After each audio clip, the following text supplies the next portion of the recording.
আশুলিয়ায় Titas gas transmission and distribution পিএলসির বিশেষ অভিযানে প্রায় ১.৫ কিলোমিটার জুড়ে ৪ শতাধিক বাসাবাড়ির অবৈধ গ্যাস সংযোগ বিচ্ছিন্ন করা হয়েছে। এ সময় টিএস ইয়াং নামক এক সুতা কারখানায় অবৈধ গ্যাস সংযোগ থাকার অভিযোগে ২ লাখ টাকা জরিমানা করে ভ্রাম্যমাণ আদালত। বুধবার সকাল থেকে আশুলিয়ার ইউসুফ মার্কেট এলাকায় এই অভিযান হয়। এতে নেতৃত্ব দেন জ্বালানি ও খনিজ সম্পদ বিভাগের নির্বাহী ম্যাজিস্ট্রেট হাসিবুর রহমান ও তিতাস গ্যাসের আশুলিয়ার জোনাল অফিসের ম্যানেজার প্রকৌশলী আবু সালেম মোহাম্মদ খাদেমউদ্দিন। পুলিশ সদস্যরা ছাড়াও এ সময় আরও অনেকেই উপস্থিত ছিলেন।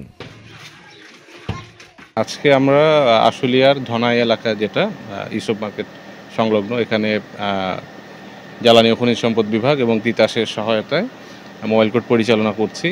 ইতিপূর্বেও আমরা এখানে করেছিলাম। আমরা দেখেছি কিছু কিছু জায়গায় তারা আবার কানেকশন নিয়েছে, যেমন এখানে একটা ইয়ার্ন ফ্যাক্টরি, ডাইং ফ্যাক্টরি, এটিকে আগেও একজন বিজ্ঞ এক্সিকিউটিভ ম্যাজিস্ট্রেট জরিমানা করেছিলেন। তো আজকে যেহেতু আমরা পুনরায় তাদের একই অপরাধ করতে পেয়েছি আইনে, সেক্ষেত্রে আসলে আরও বেশি শাস্তির কথা বলা হয়েছে, সেই অনুযায়ী আমরা তাদেরকে ২ লক্ষ টাকা জরিমানা করেছি।